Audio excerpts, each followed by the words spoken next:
Hello, welcome.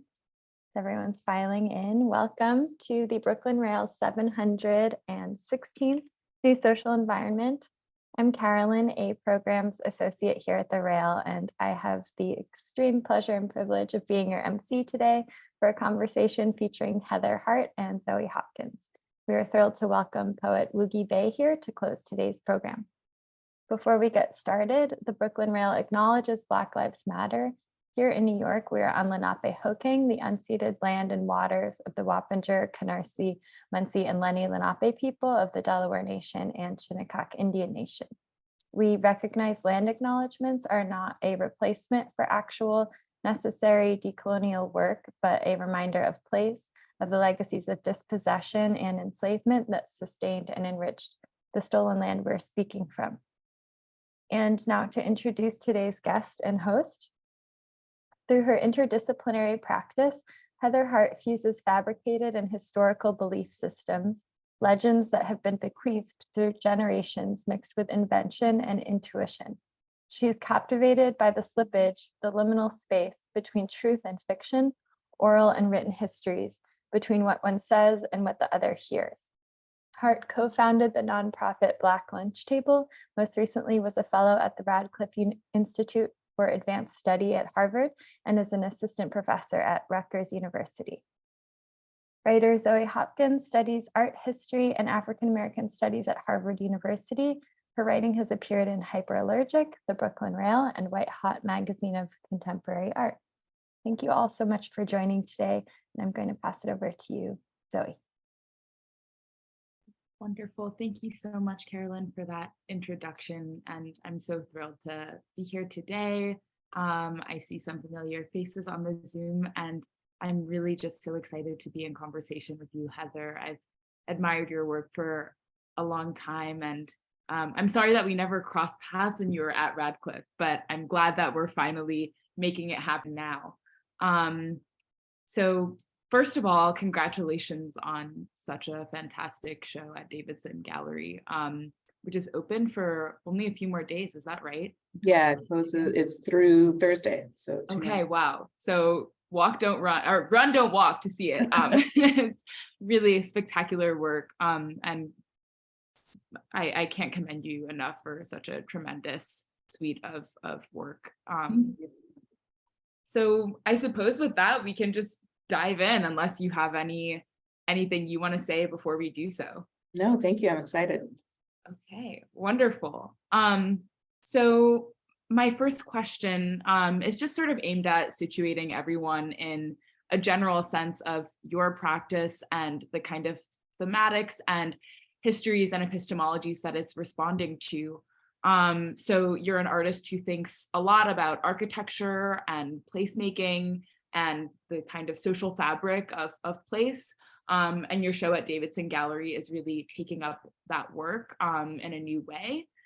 So I just wanted to ask a kind of open-ended question to begin around how you're kind of situating this new body of work within a practice of Black social placemaking and Black architecture. Yeah. Thank you.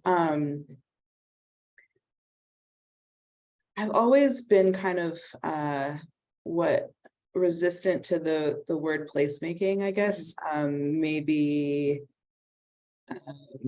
place claiming or something instead. I just think, like, people use it a lot around kind of defining or unearthing things that already exist but maybe are under-recognized.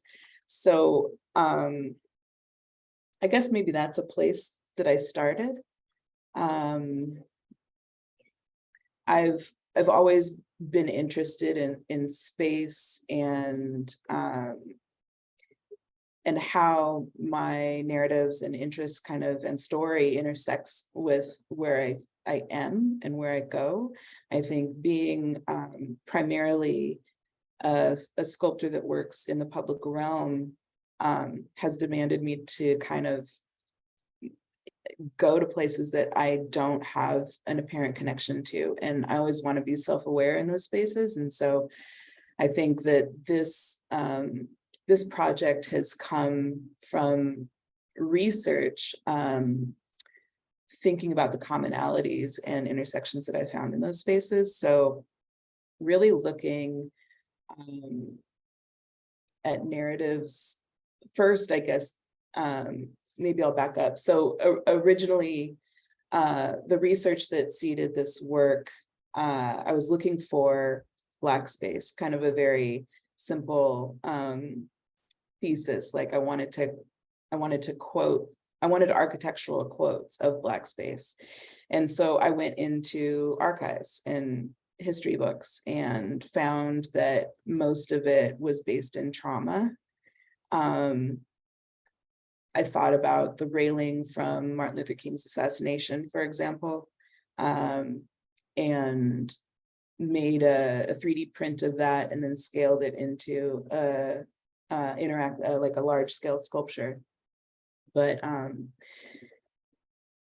think that as my kind of, let's say, collection grew, I realized that it wasn't really representing my experience or my family's experience of Black space or socialist geography. There was like huge swaths of places missing. And, you know, not so unsurprisingly, you know, the systematic bias of history has left out a lot of our stories. And so I decided that in order to kind of get a more realistic collection, that I needed to expand that where I was looking. So instead of history books, I started to look at oral histories. In addition to historical material, I started looking at fiction and fantasy and books and music, and thinking about spaces that are, I guess, optimistic. Yeah, hopefully that answers your question. It does. And I'm so glad you brought up these kind of discursive portals into building and place claiming, as you put it. That sort of guides me into my next question, which is related to the titles of some of your artworks and the title of the show itself, which is She Cuts Through Worlds. I mean, you have such a way with language there. And I was wondering if you could talk a little bit about where this title came from. You know, we often hear this term world building, and that has, of course, a kind of architectural valence. But world cutting has, I don't know, another valence. I'm not sure how to describe it.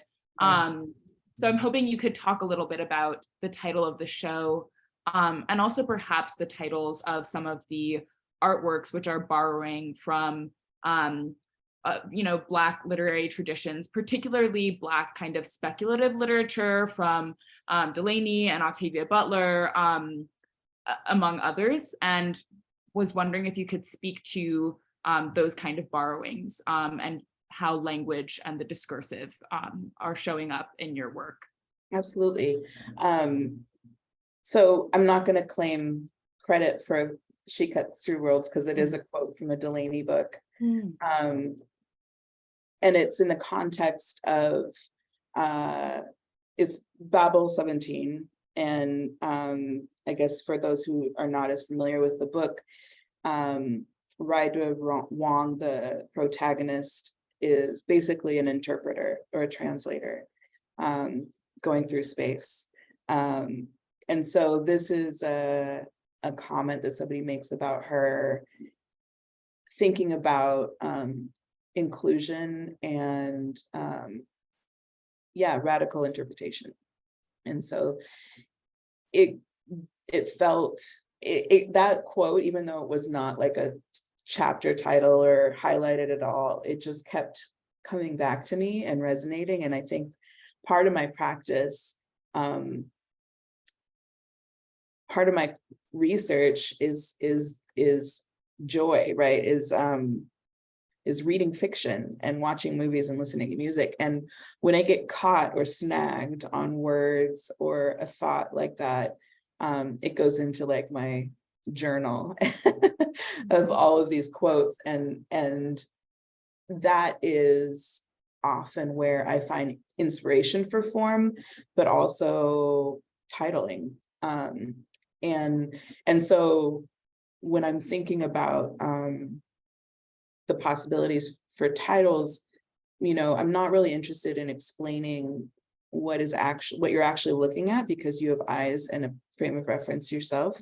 And so I kind of like, in all of my work, I'm really interested in the idea of kind of stretching a static narrative a little bit, so that something that's a sculpture and feels very like of one time and place might have a little play. And so through the titles, I feel like it's just an opportunity to stretch a little more. And so thinking about historical form in this kind of speculative futurist way is exciting to me. I think it's just kind of a prompt. I love that idea of stretching. And that's something that definitely was on my mind as I was making my way through your show. Because you have this vocabulary of kind of quoting architectural histories. We have indices of, for example, the Sun Ra ship and this stairwell that's being shown right now. That's from a historic photograph, right? Of that photograph of in Harlem of is it jazz musicians? Am I right about that? Right. In Harlem. Yeah. Exactly. But of course, you've removed those kind of visual cues, the context that the photograph imbues the architecture with. So it becomes this stretchy object through which we can kind of imagine these histories or reconstitute them. And I wanted to talk a little bit about that kind of dialectic of concealing and revealing, where on the one hand, you have these architectures that index a certain history, but on the other hand, that history is kind of obscured because what's represented here is only the form. So yeah, that's my question, is sort of how do these three-dimensional, 3D printed objects negotiate between that very delicate balance of concealing history and revealing it? Oh, that question, we could go on all day, I think. I bet, yes. I love it, yeah. Very big and daunting one. Well, I mean, I think this is kind of a driving force, an unanswered question in my practice. Like, that is the practice, right? I feel like through like trying to aim at this theory and making this collection and finding all of these forms, I still was faced with like, okay, but object versus space, and thinking about legibility, I guess. Part of what's easy about big participatory public sculpture is that people like play, their physical interactions are like,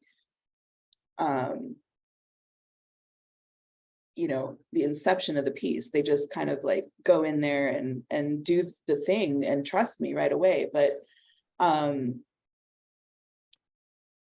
guess with small pieces, it becomes more challenging to involve viewers in a way that I felt was meaningful, and also to like build the layers in the work that I feel like I've been comfortable with, where you can see it and have a certain kind of satisfaction or read, and then come back and get more, and back and get more, and really maybe you miss something because it's not meant for you. And so I feel like that's the balance that I'm trying to find in these kind of fragments. So sometimes they're very recognizable to most people who know kind of American history. sometimes it's recognizable for people who know Black history in America. Sometimes it feels very abstracted. And then, you know, I think that that's kind of how I move through archives, like literally, you know, I'm not like a scientist. I don't know the form of some, you know, some like, or like I'm not an astronomer, so I don't know what like a shuttle looks like really, but then, you know, something's familiar with it. And maybe in context with something else, that it reads one way, in conversation with another thing, it reads something else. And so in this particular piece, I guess on the left is like what that literally is a fragment of Uhura's workstation from Star Trek, right? So you might not necessarily read that unless you've been looking at that like image for a long time, or maybe you come back and you realize, you know, I guess the biggest thing that happened when I was doing this work is that when I was doing the 3D modeling of a lot of the original pieces, like the Uhura station, or many other things. I think the staircase too. I realized that it was too much like an illustration, I guess, and that was not as satisfying to me, because I was like, why am I not just buying dollhouse furniture or making, it's like, and that's satisfying, that's like fun, but it's not, it didn't have the conversation that I wanted. And so, part of the part of my work with my studio team was to really think about abstraction and push things to like a limit of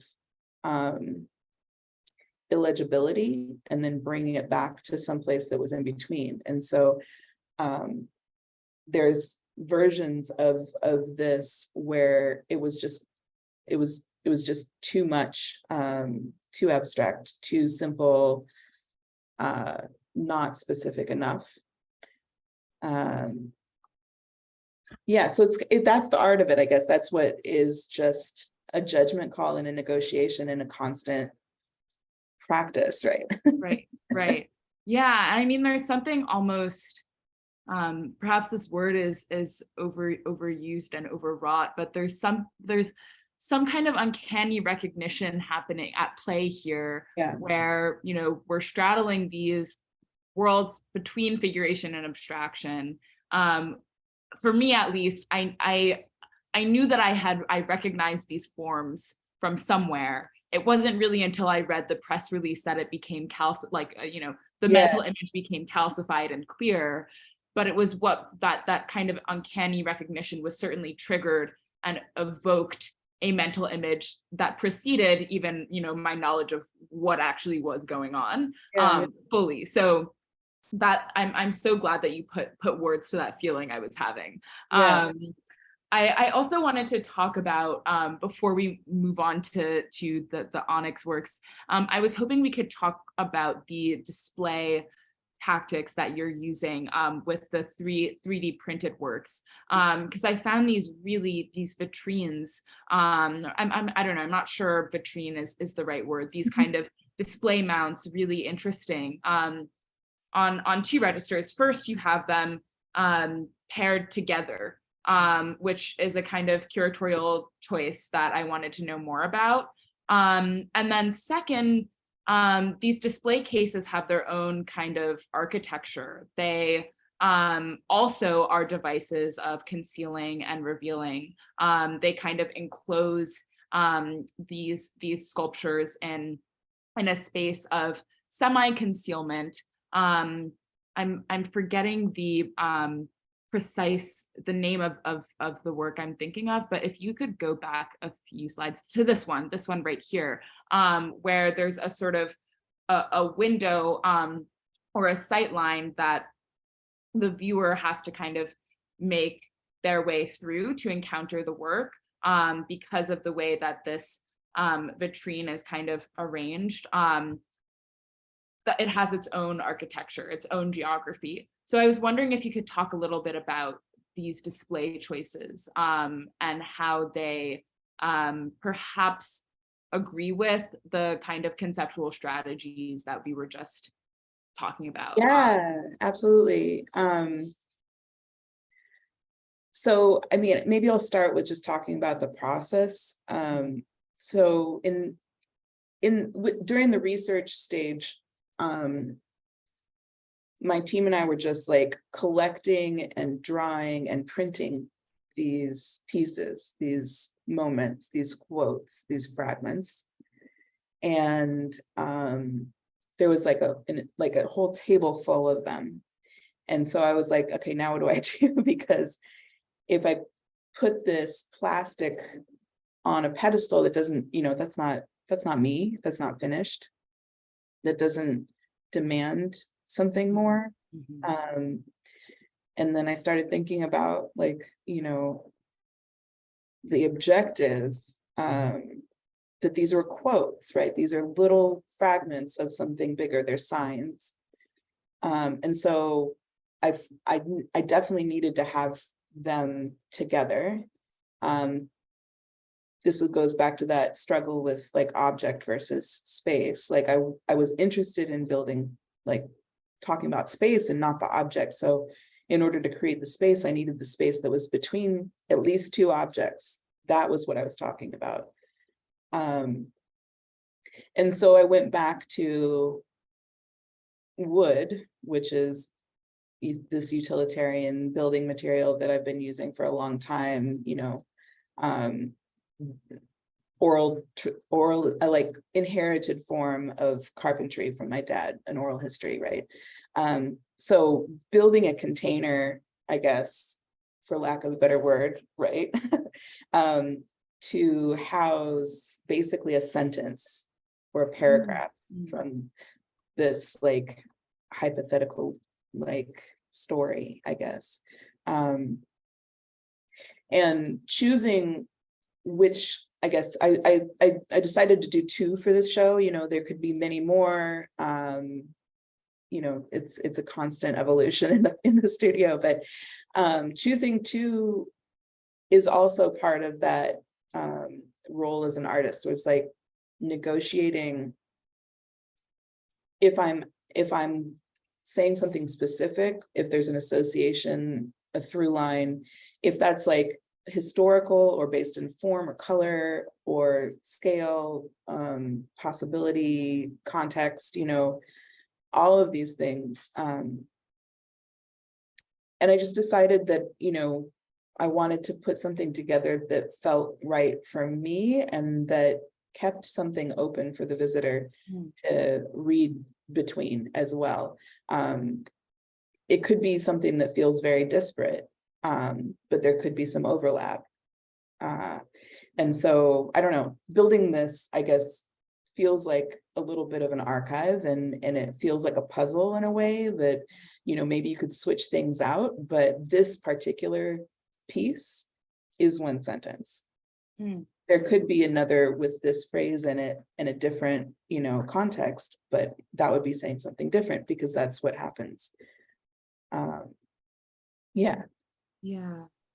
This is really interesting. I'm thinking now about, connections between architecture and grammar, and the poet / artist Renee Gladman talks a lot about this in her book Calamities, this sense of architecture being a kind of set of sentences, and sentences being their own architecture. So I really am stuck on this idea of these as being kind of containers for sentences or grammars that you are building through these 3D models. I also wanted to ask about 3D printing itself. So I've alluded to it several times in my questions and you in your answers, but I was really struck by that choice, particularly when I was reading the 3D printed works against some of the other works in the show. You have these really meticulously watercolor, do you use watercolor on the onyx roofworks? Yeah. Right, these kind of hand painted, really ornately drawn, yeah, I mean, they're just like luscious onyx works. And then on the floor above, you have that kind of fence-like structure where you're able to see a more kind of imprecise architectural visual form, I guess, where you can kind of see how the wood has been cut. There are prints left behind. I'm sorry, Carolyn, would it be possible to maybe move forward a couple of slides? Great, perfect. This is the work I'm referring to. But you can kind of see that there is less, I guess, precision and like perfection in the way that the wooden slabs fall here. So this is really a question, I guess, about medium and about the artist's hand as this device of control or lack of control, and how you might connect that question to the three different mediums at play here: 3D printing, wood, and hand painting and watercolor. Yeah. Forgive me, I live near a fire station. I think that one second, sorry. Okay. I think that like maybe my first answer is that it speaks to my, I guess, my personal needs, my studio practice. I think I've always, my undergraduate was in video, and then I started making furniture, and then I was painting, and now I'm doing sculpture. And I think that I realized over years that I need stimulation in many different ways. Some of it is thinking and research-based stuff and reading and inputting in that way. Some of it is very physical, and some of it is more like meditative. And I think that the three forms that you're kind of recognizing speak to those things. With that wall structure, part of what I loved about it is it really emphasizes how wood has a mind of its own, and how it changes through time as it dries out, or temperature changes, things like that. And it's like a structure that's used in a way that we normally never see. It's the lathing that goes, behind plaster walls. And so it brought up to me like what needs to be precise and what doesn't, like what function that kind of OCD like detail work, what function it has. And I mean, anybody who knows me knows that I'm OCD on certain things. But other things, it's like, I really love how wild it gets, and wood is one of those things. It's like, you can plan and plan and plan for a wood build, but you have to kind of measure as you go. Otherwise, you're going to end up with like, you can't, like, any builder will tell you can't pre-cut everything and then just assemble in place, because there's always something that's a little like wiggy about the wood. I love that word.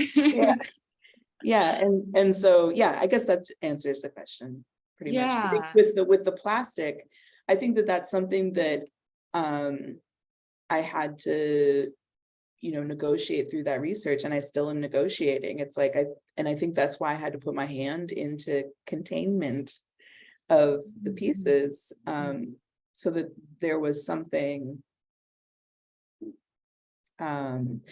fast about it, but also something slow, balance, I guess. Yeah. And there's definitely there's a slowness to the way that we encounter the works as viewers as well. And you spoke to this earlier in response to a previous question. But I want to ask again about this work. She cuts through worlds and joins them, the wooden fence. For those of you who haven't visited the show yet, there's a kind of bodily, corporeal invitation to work your way around the sculpture in order to view some works that hang on a wall behind it. But you have to kind of go, you come up the stairs here and you have to kind of go out of your way to get to the other side. So there's some physical exertion that's required from the viewer to fully encounter this work. And then also when we arrive at the other side, we were invited to open the door to the balcony that lies just outside of this gallery space. And the work also continues outside onto that balcony. So, you've talked a little bit about that sense of quickness and slowness in the works downstairs. But I also wanted to ask, here the kind of like embodied imperative to work seems a lot more emphatic. And I wanted to just ask about, what are you asking of us as viewers when we encounter this sculpture? I mean, I think I'm interested in slowing folks down, and this is intrinsic to a lot of my larger work too. It's like asking the visitor to take time to negotiate and to recognize their position in relation to the work and the world, and to take some responsibility in what they are, like how they are viewing the work and physically how they're encountering it. But it also, I think, literally what architecture does is negotiate the body. And we negotiate architecture with our body through space. And I think that's like, written about a lot in architectural theory, which I'm just a fangirl of. I'm not an expert, so it's exciting to me. But it's also, it's not really like recognized in daily life, even though every single person is kind of curated, or their movements curated by architecture. And so this was very simple in that way, where it's just like, I just wanted people to like have this desire, and then negotiate how to like achieve what they want. Right. And then there's also, I think the last piece, that kind of like concluding piece, the North Star that's outside, the ultimate like goal to see that, to share space with it, because you can see it through the window before you get outside, but that is the kind of prompt to negotiate how to get out there. That's the North Star, like quilting pattern, but exploded into a pyramid, and so there's like a little, like, I guess, pun with that, like desire to reach the North Star. Yeah, absolutely. And I mean, of course, thinking about the way the North Star functioned for enslaved people, it was a beacon that they could see, but it required work and effort to get there. I certainly don't want to make comparisons, but that was something that struck me in the gut, thinking about the North Star, this black North Star outside on the balcony, as a kind of phenomenological beacon for our bodies to navigate towards. That was certainly on my mind. And it also has a similar structure to some of the roof works downstairs, which I'm hoping we can come back to, because for a couple of reasons. First of all, this work is it's the largest sculpture. The North Star work is the largest sculpture in the exhibition, other than the wooden fence. And I know that in the past, your work has been kind of scaled up. You've had these works that people can climb on, that their bodies can actually physically interact with. But in this work at Davidson Gallery, you've scaled down a little bit, particularly on the first floor, where you have some of these roof works, this Onyx series. And I wanted to ask about that choice to scale down and to kind of return to the form of the object that is, I guess, looked at, rather than the object that is interacted with and played upon. Yeah.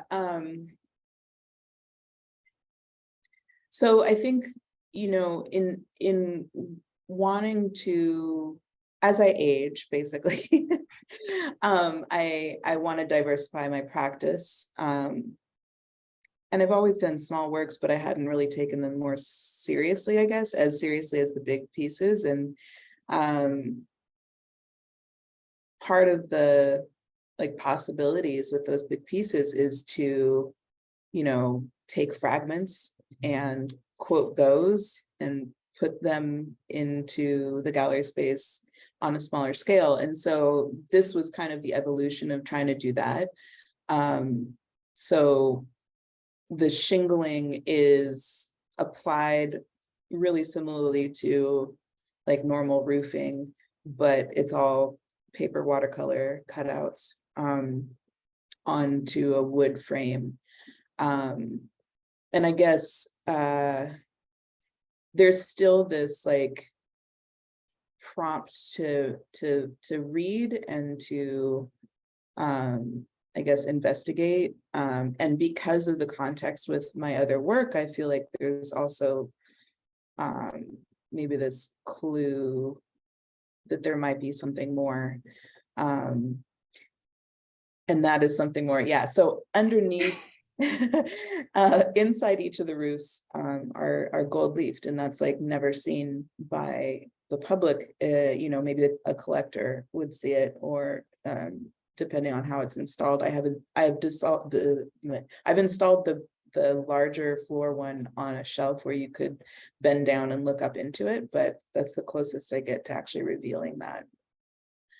So that's again, this negotiation of public and private, and this again, prompt for maybe a collector to figure out how they want to keep that knowledge, that secret.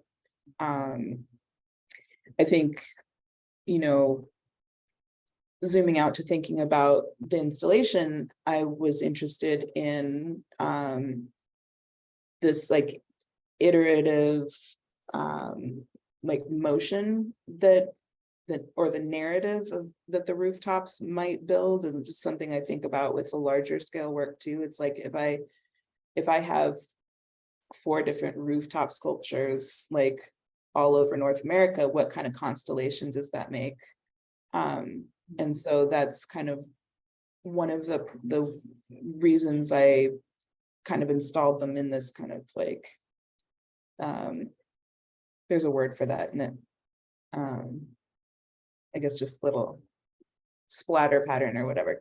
I certainly saw it as a constellation. Yeah. Sorry, I didn't mean to cut you off. No, not at all. And it's also kind of this crystallization growth, or topographical map maybe. But it's also, it felt right for me too, because I've been doing watercolor painting, 2-dimensional work, playing around with the kind of signs that I work with.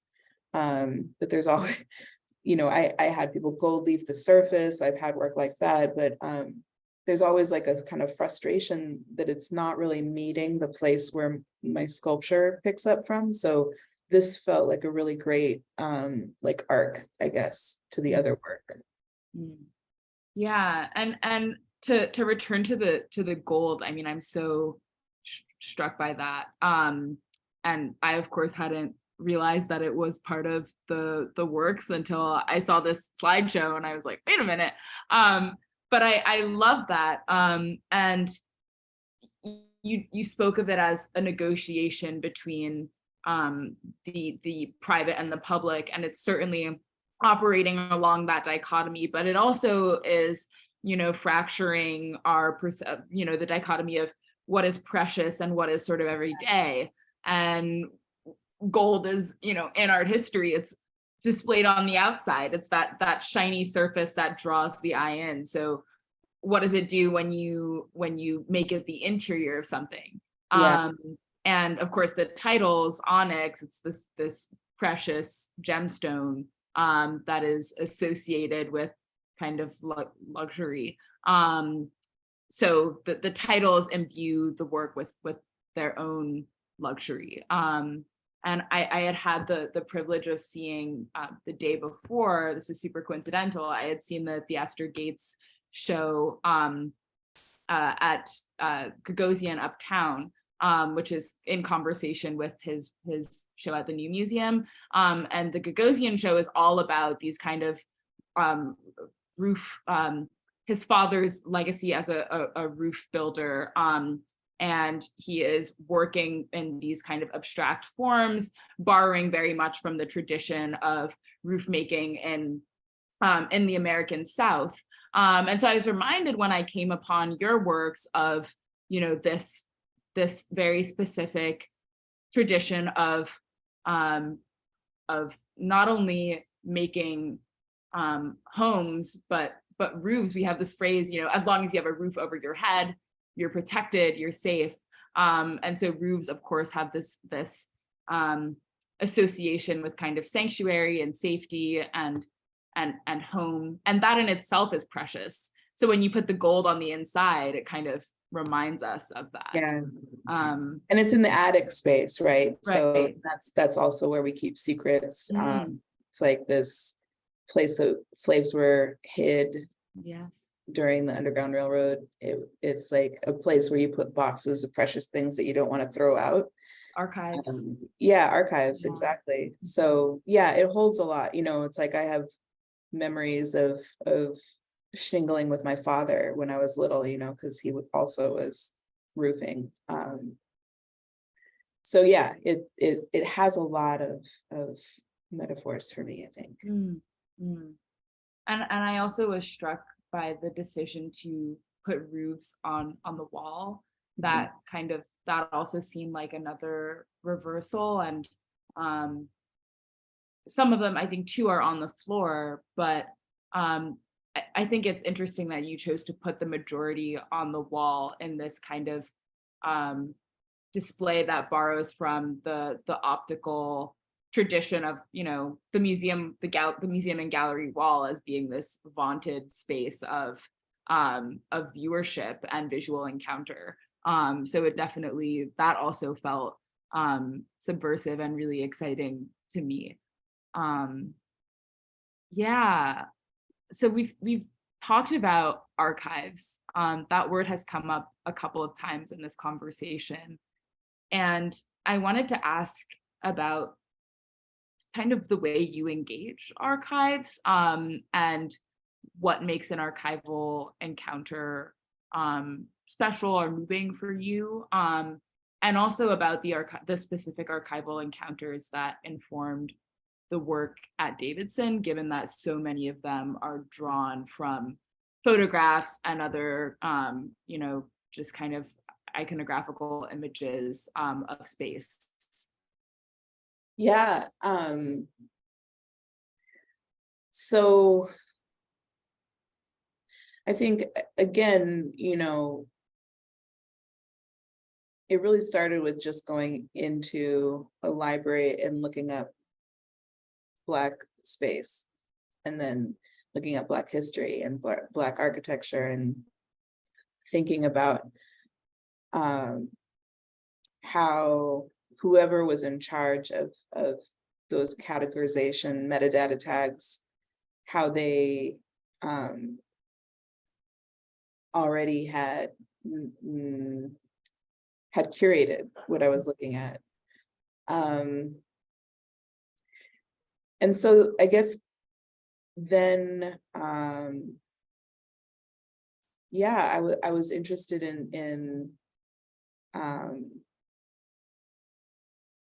finding different kinds of archives in different ways. I mean, you know, I think my bio mentioned that I co-founded Black Lunch Table, which is an oral history archive, mainly focused on like unedited records of conversations of Black visual artists. And so thinking about this idea of like, what is this unedited version that I can find, what's between the lines.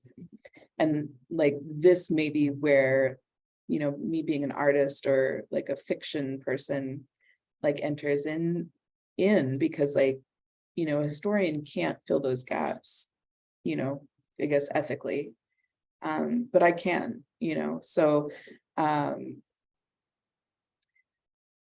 been working, like for this one, for example, I guess I've been working in 2 dimensions a lot with Sun Ra's silhouette from his Space and the Place era and that crown that he wears. And so that felt like, you know, a possibility. And then thinking about the fractal of how I consume Black sci-fi, I just started, you know, writing down, looking for collections of forms as it pertained to, you know, Black space. I have a Pinterest page that I consider an archive of Black space. I love that. But then, you know, getting this research fellowship last year at Harvard and being able to spend some time choosing what archives that I delved into was overwhelming at first. But I decided to, you know, spend most of the time in their oral history, in the Radcliffe's oral history collection, I guess, of Black women. And so that meant like a lot of hours of just listening and like trying to think about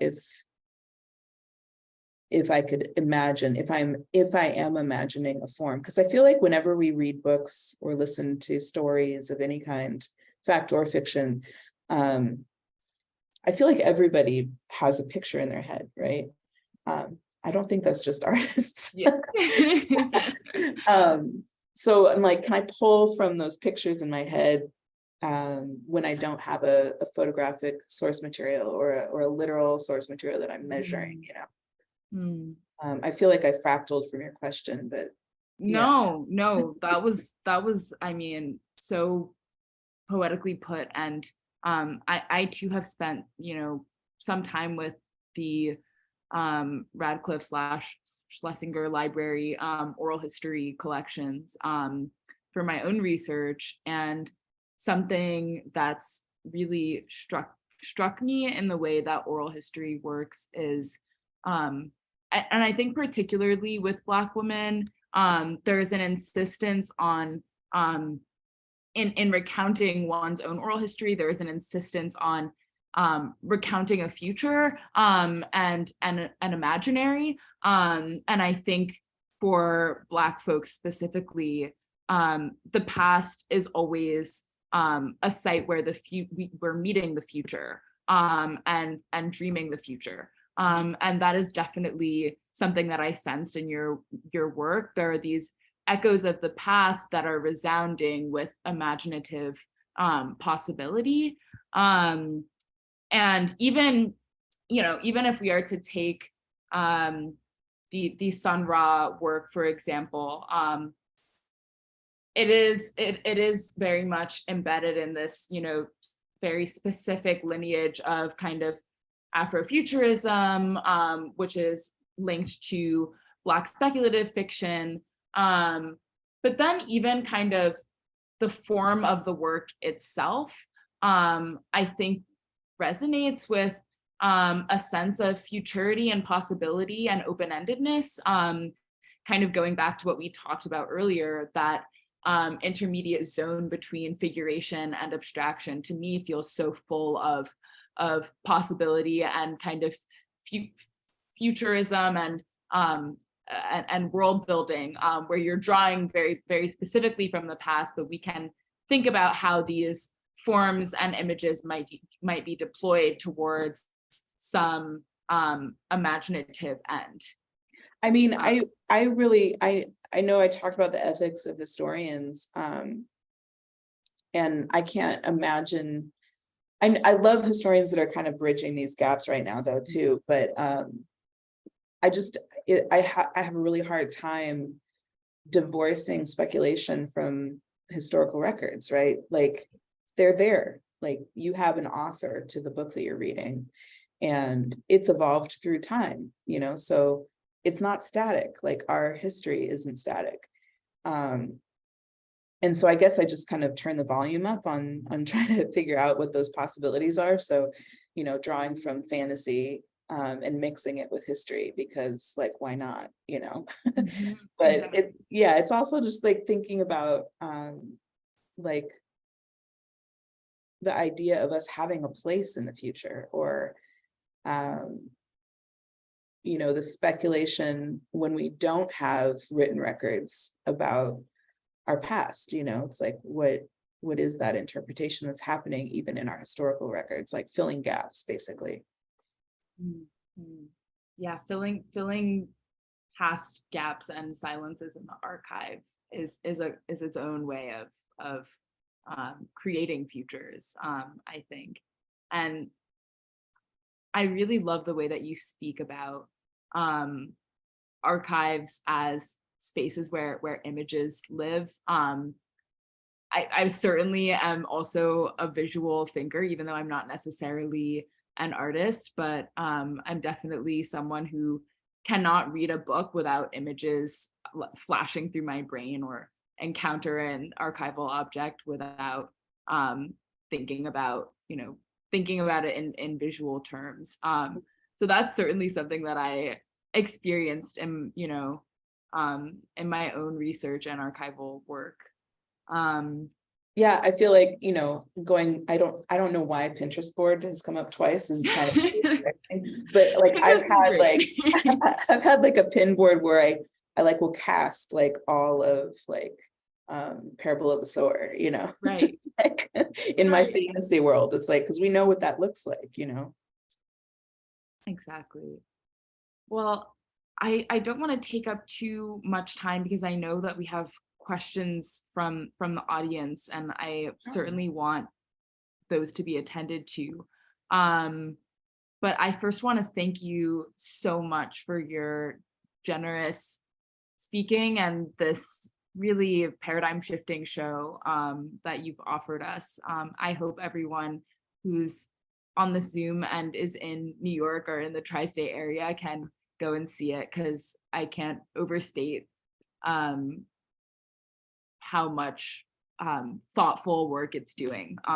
So I just feel really privileged to have had this conversation and to have been able to spend an hour learning from you.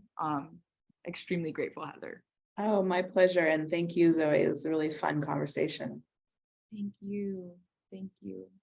Well, with that, I'll turn it to Carolyn and the audience for their questions.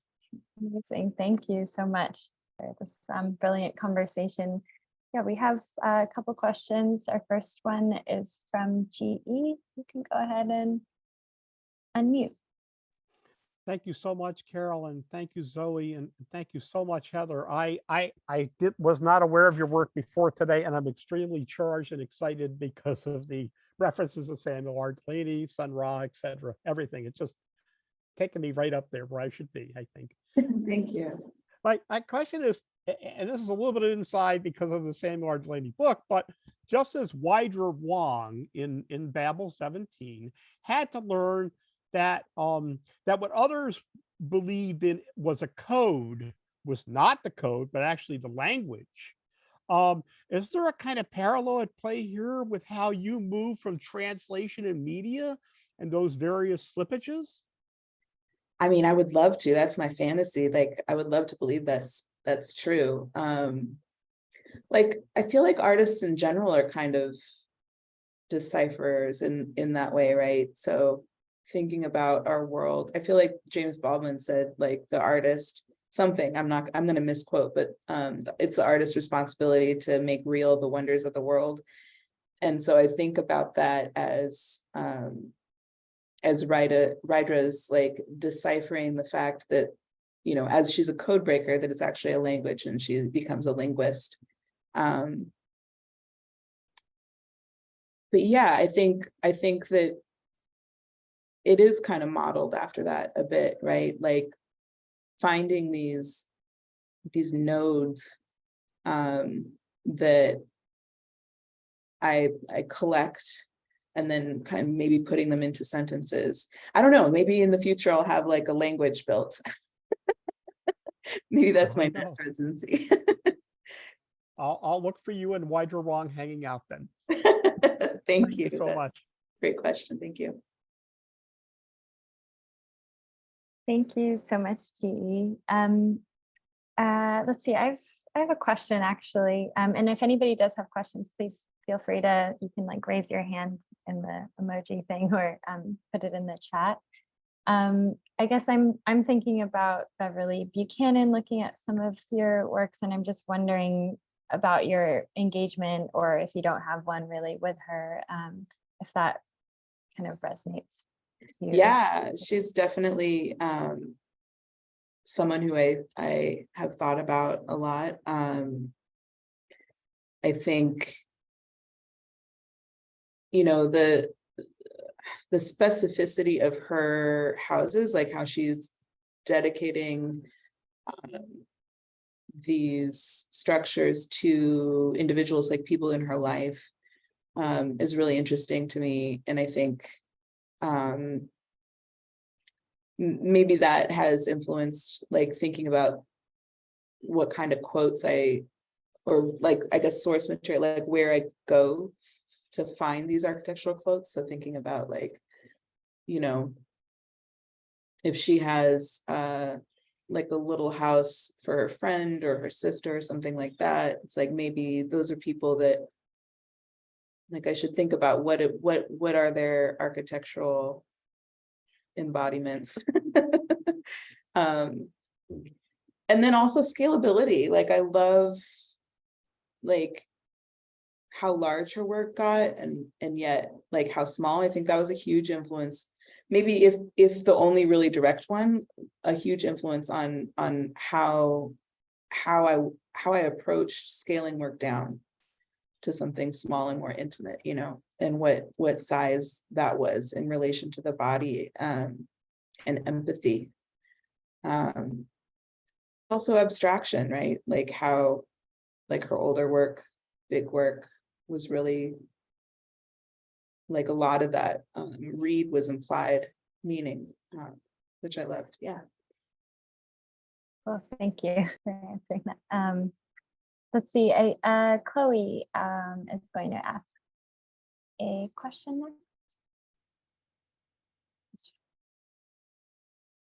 Yes, I am. Heather, I am curious. You have made a lot of works in public space, and we recently had Charles Gaines on the NSE talk about sort of in relation to his own public works, the implied relationship between audience and player in sports spectatorship, and how public art sort of operates on its complete other terms, in terms of the relationship with the audience, and just the way that the audience ultimately creates the work with the artist in a way, and renews the work in its meaning over and over again. And I wonder if you can speak to how consistently working with publics has shaped and reshaped your relationship to your process as an artist, both with archives, but also in the making of the work. Constantly. Maybe that's another future project, is like this archive will be crowdsourced.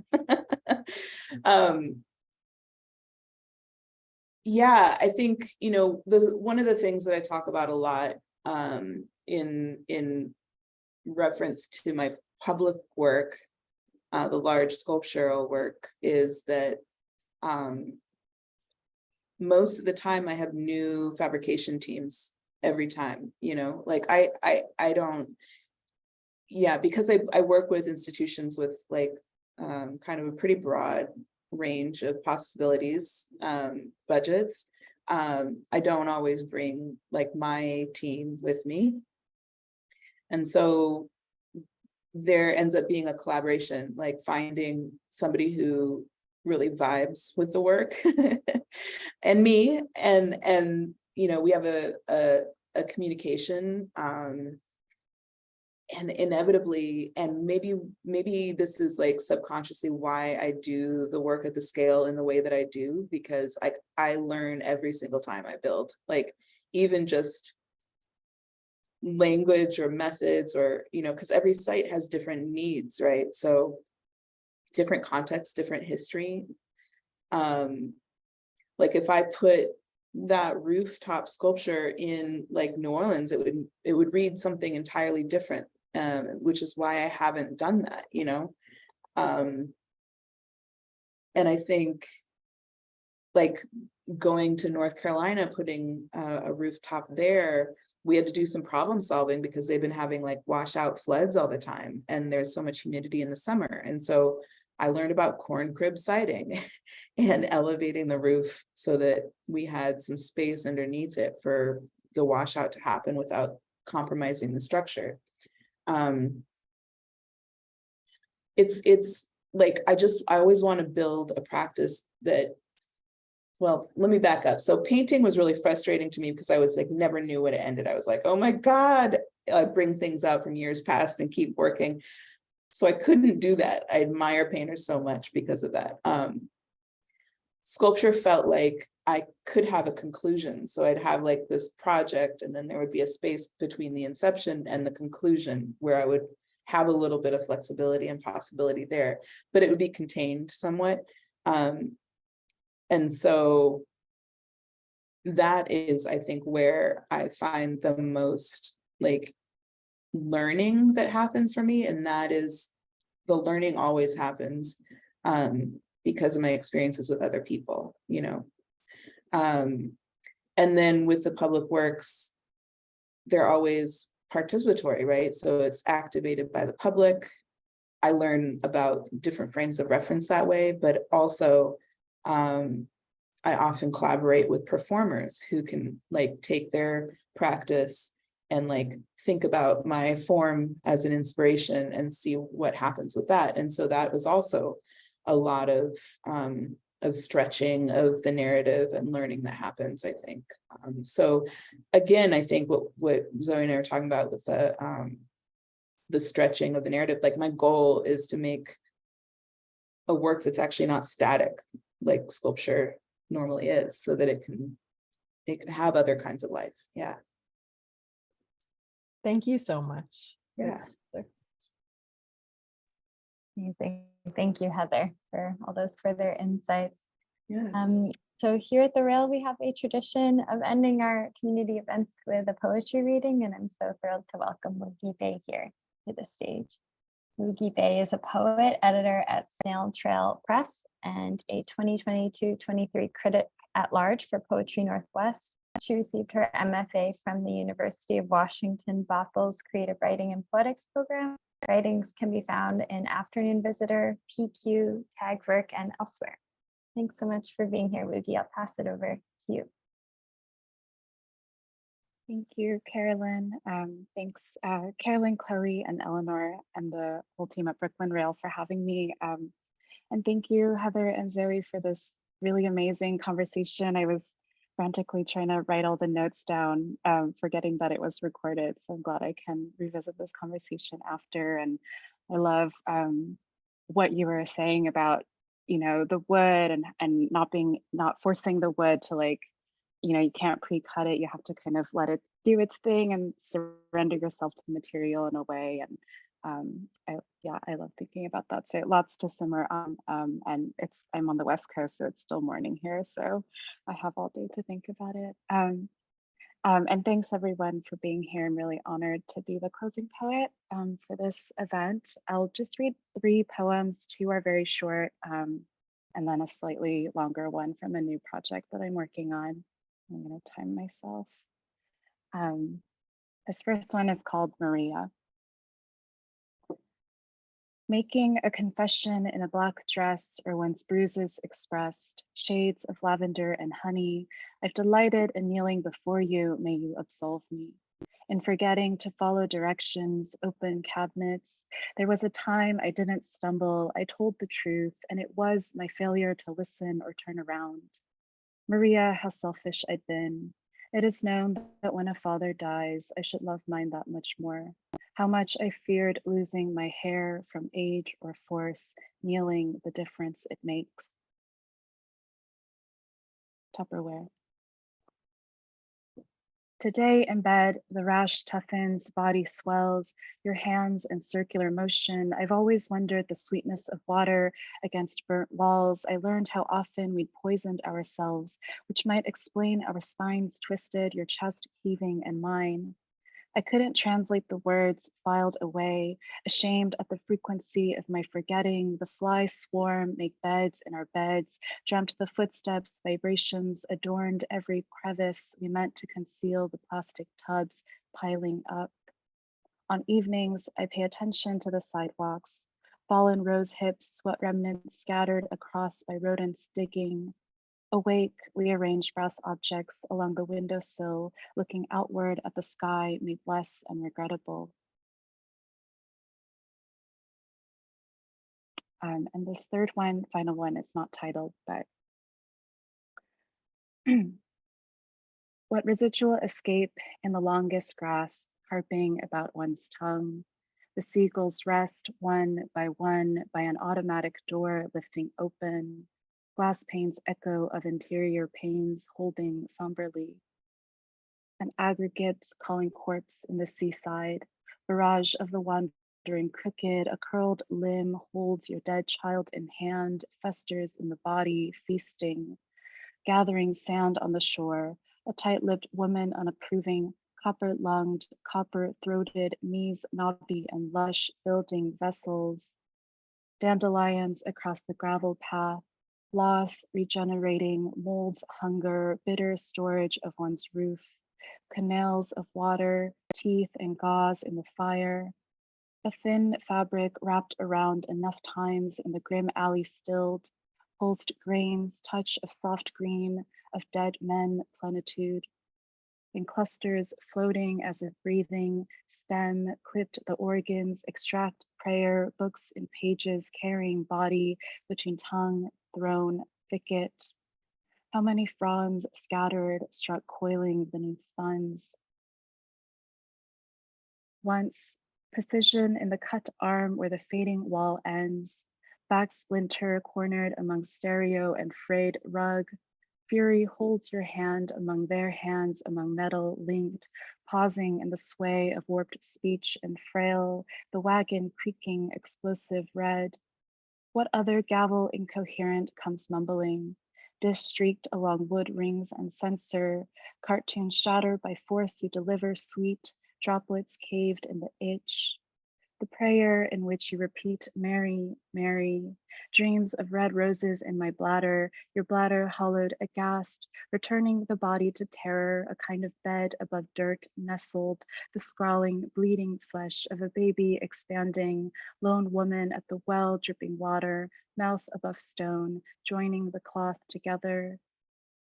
Description of hair follicles set against wind, wafting, description of hands placed either side, performing pressure, description of motors, cobbled road on the outskirts of home, names, naming, calling you young, hello, sense of citrus and musk, a telephone pole at the entrance of the street. Intentionally, one must collide into it in order to still as you explain your breathing. Events passing by the years, Mother on the second floor, sighing in the evening, a courtroom of fluorescent lights, collapse into the imprint, cement faces at the edge, the outline of a figure, the placement of the street. Rage couldn't tell the difference in incisions between. I leapt from A to B, a pocket empty. How is it you suffered at the corner, plastic bags held to your head? I didn't hold the gun or feel the metal cold. I wept at the sight of forgiveness, longing for 6 pigeons at the throat, golden sunrise with a slit leg. What was the danger then? Objects flung across a room, fish wrapped in foil or my own skin, gently nestled in our drawers. Clothing, socks, warmth of white walls over time, mother who drank the nectar, prayed for the lonely. Language, she said, couldn't do it. Drifting body taken to the highest roof, the fever you dreamt, pleasant folds in spines, nervously in water, greened gladiolus swimming forward. A star orbiting our home, evading every disaster, payment in segments. Wash the feet as you enter, inhaling gas, every dish floods mold, blue skies and gray skies standing crooked. Thank you. Wow, thank you so much, Woogee, for closing us out so beautifully today. Thank you, of course, Heather and Zoe. It's really an incredible conversation. Thank you, Davidson Gallery, for helping with images today. We would also like to thank the Terra Foundation for sponsoring our NSE program, for their support of our archive. You can view today's full event and our archive on our YouTube channel. For the past 22 years, the Brooklyn Rail has provided a platform for the arts, culture, and politics through our monthly publication and public events like here in our daily NSE.